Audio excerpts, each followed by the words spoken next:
வணக்கம் அன்பர்களே. அஸ்ட்ரோசிரி சேனல் வாயிலாக நான் உங்கள் அஸ்ட்ராலஜர் டாக்டர் சதீஷ்.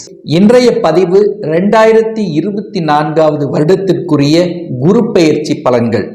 பொதுவாக குரு என்பவர் தனக்காரகர், குழந்தை செல்வத்துக்கு அதிபதி, அனைத்து விதமான சுப காரியங்களை செய்யக்கூடிய காரிய கர்த்தா, கடவுளினுடைய அனுகிரகத்துக்கு சொந்தக்காரரான இந்த குரு பகவான் பெயர்ச்சியானது வருகின்ற மே மாதம் 1ஆம் தேதி நடைபெற இருக்கிறது.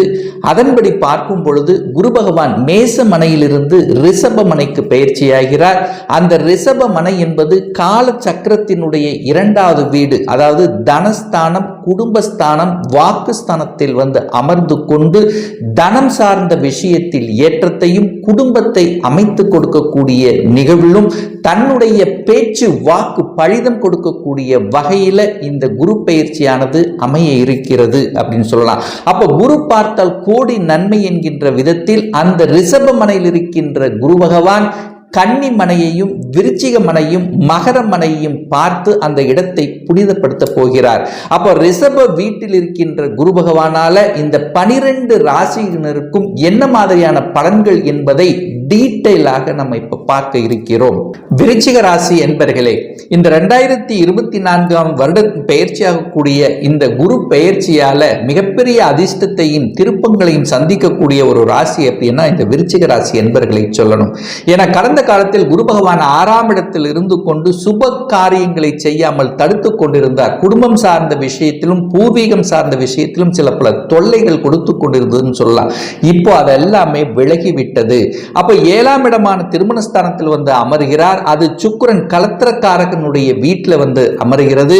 கால சக்கரத்துக்கு அது 2ஆம் இடமான குடும்பஸ்தானத்தில் இருக்கிறதுனால குடும்பத்தில் சுப காரியங்கள் செய்யக்கூடிய ஒரு நல்ல வருடமாக அமைகிறது. அப்ப கடந்த காலத்தில் ஏதாவது திருமண தடை ஏற்பட்டிருந்தது, சரியான ஒரு வரன் அமையல, பார்த்தவங்க ரிப்ளை உங்களுக்கு கொடுக்கல, என்னுடைய வயதுக்கு உண்டானவர்கள் எல்லாம் திருமணம் ஆகிவிட்டது, இந்த மாதிரி ஒரு மன அழுத்தம், திருமண தடை, இந்த மாதிரி பிரச்சனை இருக்கக்கூடிய இந்த விருச்சிக ராசி அன்பர்களுக்கு முதலில் அந்த திருமண தடையை விளக்கக்கூடிய வகையிலும் உங்களுடைய குடும்பத்தில் சுப காரியங்கள், அனைத்து விதமான சுப காரியங்கள், எந்தெந்த சுப காரியங்கள் செய்ய முடியாமல் இருந்ததோ அத்தனையும் இப்ப செய்யக்கூடிய ஒரு நல்ல காலம் வந்தாச்சு அப்படின்னு சொல்லணும். அப்போ திருமணம் ஆனவர்களும் கூட ஒரு சில விஷயத்தில் தடைகளை கொடுத்து, சில விஷயங்களில் கன்ஃபியூஷனை கொடுத்து, கணவன் மனைவி ஒரு சைடில் வெவ்வேறு திசைகள் இருந்திருந்தாலும் கூட இப்போ இந்த வருடம் இருவரும் ஒன்று சேரக்கூடிய ஒரு நல்ல காலகட்டமாக அமைகிறது. கணவனால மனைவிக்கும், மனைவியினால கணவனுக்கும் நல்ல பல அனுகூல வாய்ப்புகள். இதுவரைக்கு செட்டில் ஆகல, வேலையில செட்டில் ஆகலங்கிறவங்க வேலையில செட்டில் ஆகக்கூடிய வாய்ப்புகள், கணவன் அல்லது மனைவியின் மூலமாக சொத்துக்கள் சேர்க்கக்கூடிய வகையில இந்த காலகட்டம் உங்களுக்கு சிறப்பாக இருக்கிறதுன்னு சொல்லணும். அதுவும் மிக முக்கியமாக இந்த விருச்சிக ராசி அன்பர்களுக்கு அந்த குரு பகவான் தனது சம சப்தம பார்வையாக உங்களுடைய லக்னம், உங்களுடைய ராசியை பார்ப்பது அனைத்து விதத்திலும் நன்மையை தரக்கூடிய அமைப்பு. ஏன்னா உங்க ராசி லக்னம் இதுவரைக்கும் ஒரு குழப்பமாக இருந்தது, ஒரு வகையில கன்ஃபியூஷனாக இருந்தது. ஏன்னா சனி பார்த்து கொண்டிருக்கார். அப்போ ஒரு மாதிரியான எதிர்மறை எண்ணங்கள், நெகட்டிவ் தாட்ஸுகள், நான் நினைத்தது நடக்கல அப்படின்னு இருக்கின்ற இந்த விருச்சிக ராசி என்பவர்களுக்கு இப்போ அந்த குரு பார்வை உங்க ராசியின் மீது பதிகின்ற காரணத்தால உங்களுடைய மனதில் இருந்து வந்த அத்தனை விதமான குறைபாடு, மன அழுத்தத்தை விளக்கக்கூடிய வகையில், மனதில் சந்தோஷத்தை கொடுக்கக்கூடிய வகையில், அதாவது சுறுசுறுப்புடன் செயல்படக்கூடிய வகையில் அந்த குருவினுடைய பார்வை இருக்கிறது. குருங்கிறது கடவுள், கடவுளினுடைய அனுகிரகம் உங்களுக்கு இருக்கிறது. எத்தனை தெய்வத்தை வழிபட்டிருந்தாலும் அது நமக்கு கிடைக்கலையே, இத்தனை பிரார்த்தனைகள் வைத்திருந்தேனே அப்படின்னு இருக்கின்ற இந்த விருச்சிக ராசி என்பவர்களுக்கு உங்களுடைய பிரார்த்தனைகள் செவிக்காய்க்கக்கூடிய வகையிலும் கடவுளினுடைய அனுகிரகம், பெரியோர்களுடைய ஆசீர்வாதங்கள், குருமார்களுடைய துணைகள் நிச்சயமாக இந்த விருச்சிக ராசி என்பவர்களுக்கு உண்டு. அப்போ உங்களுடைய ராசி புத்தம் பொலிவுடன் இருக்க போகிறது. போகிறது. புதிதாக பிறந்த மாதிரியான ஒரு மன எழுச்சியுடன் செயல்படக்கூடிய ஒரு நல்ல காலம் அப்படின்னு சொல்லணும் இந்த விருச்சிக ராசி அன்பர்களுக்கு. அந்த குரு பகவான் தனது 5ஆம் பார்வையாக 11ஆம் இடம் என்கின்ற லாபஸ்தானத்தை பார்க்கிறார். அப்போ இதுவரைக்கும் நல்லா உழைப்புக்கேற்ற ஊதியம் கிடைக்கல, ஒரு நல்ல வருமானம் கிடைக்கல, எனக்கு பிடித்த மாதிரி ஒரு ப்ரமோஷன் கிடைக்கலையே என்கின்ற ஏக்கத்தில் இருக்கின்ற விருச்சிக ராசி என்பர்களுக்கு இந்த ஜூன் மாதம் முதல் நீங்கள் நினைத்தவாறு ப்ரமோஷன் கிடைக்கக்கூடிய தன்மையும் அடிஷனல் ரெஸ்பான்சிபிலிட்டி, அதாவது நீங்கள் நினைத்தவாறு அடுத்த ஸ்டேஜுக்கு செல்லக்கூடிய வாய்ப்புகள், பணம் சார்ந்த விஷயத்தில் இருந்து வந்த அத்தனை விதமான குழப்பங்கள், அத்தனை விதமான பிரச்சனைகள் தீரக்கூடிய வகையிலே அமைகிறது. 11ஆம் இடம் என்பது லாபஸ்தானம், மன மகிழ்ச்சி சந்தோஷத்தை கொடுக்கக்கூடிய இடம். அந்த இடத்தை குரு பகவான் பார்க்கின்ற காரணத்தால மனம் பூரிப்படையக்கூடிய, எதெல்லாம் உங்களுக்கு செயல்பட முடியாமல் தவித்துக் கொண்டிருந்தீர்களோ அதையெல்லாம் எடுத்து செயல்படுத்தக்கூடிய தன்மை, தொட்டது துளங்கும், எடுத்த காரியங்கள் வெற்றி பெறக்கூடிய தன்மை, அரசாங்க காரியங்களில் என்னென்ன தடைகள் இருந்ததோ அதெல்லாமே எடுத்து செய்யக்கூடிய தன்மை, புதிய ஒப்பந்தங்கள் கிடைக்கக்கூடிய தன்மை, கலை சம்பந்தப்பட்ட துறையாக இருந்தாலும் அல்லது எந்த துறையில் நீங்கள் இருக்கிறீர்களோ அந்த துறையின் மூலமாக அனுகூல மேன்மைகள் தரக்கூடிய ஒரு நல்ல காலகட்டமாக அமைகிறது அப்படின்னு சொல்லணும் இந்த விருச்சிக ராசி என்பர்கள்.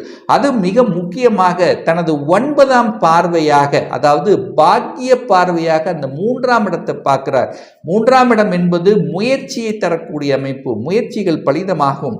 உங்களுடைய அதாவது இளைய சகோதர சகோதரி மூலமாக, அதாவது உங்கள் கூட பிறந்த இரத்த பந்தங்கள் மூலமாக உங்களுக்கு அனுகூலங்கள் கிடைக்கக்கூடிய அமைப்பு.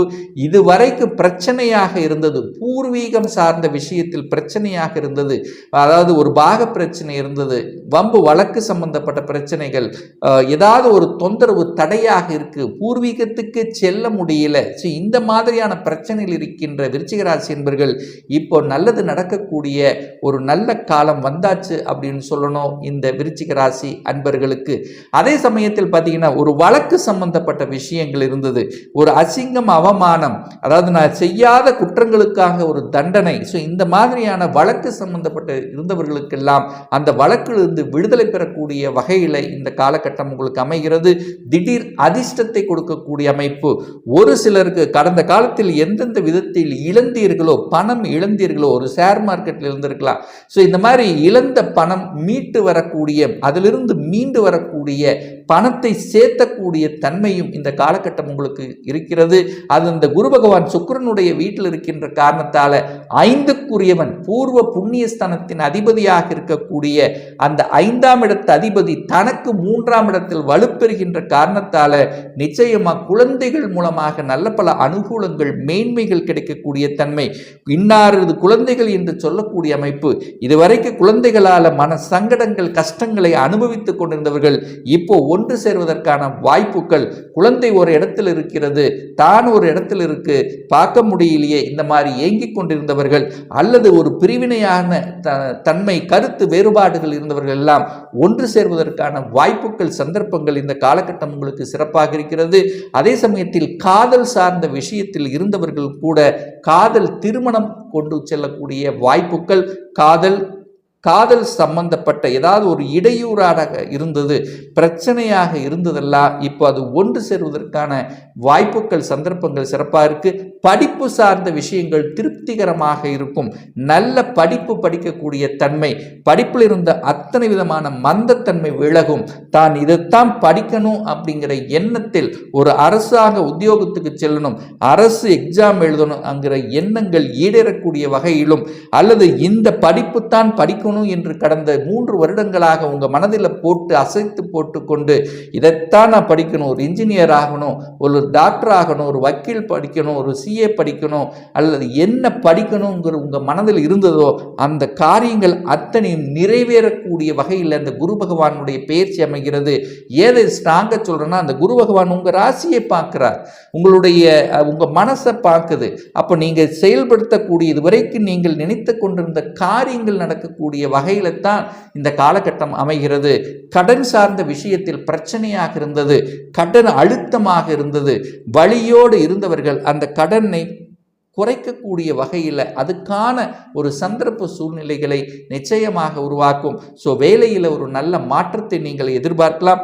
செய்யக்கூடிய தொழில்கள் ஒரு சிலருக்கு பார்த்தீங்கன்னா சொந்த தொழிலை ஆரம்பிக்கணும் என்கின்ற எண்ண ஓட்டங்கள் இந்த காலகட்டம் உங்களுக்கு அதிகமாகவே இருக்கும். அதே சமயத்தில் ஒரு சிலருக்கு அசையும் அசையா சொத்துக்கள் வாங்கக்கூடிய யோகங்கள் இருக்கிறது. ஒரு வீடு கட்டணும் அல்லது கட்டின வீட்டை வாங்கணும் என்கின்ற அமைப்பும் இந்த காலகட்டத்தில் இருக்கிறது.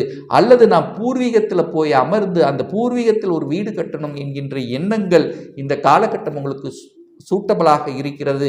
அதே சமயத்தில் பார்த்தீங்கன்னா விவசாயம் சார்ந்த துறையில் இருப்பவர்களுக்கு புதிய புதிய யுக்திகளை கையாண்டு அதில் வளர்ச்சி பெறக்கூடிய ஒரு நல்ல வருடங்களாகவும், சனி பகவானும் பார்த்தீங்கன்னா 4ஆம் இடத்தில் அமர்ந்து கொண்டு அந்த தாயினுடைய உடல்நலம் சார்ந்த விஷயத்தில் மட்டும் கொஞ்சம் கவனம் எச்சரிக்கையுடன் செயல்படணும் அப்படிங்கிறதையும் ஞாபகத்தில் நீங்கள் வைத்து கொள்ளணும்.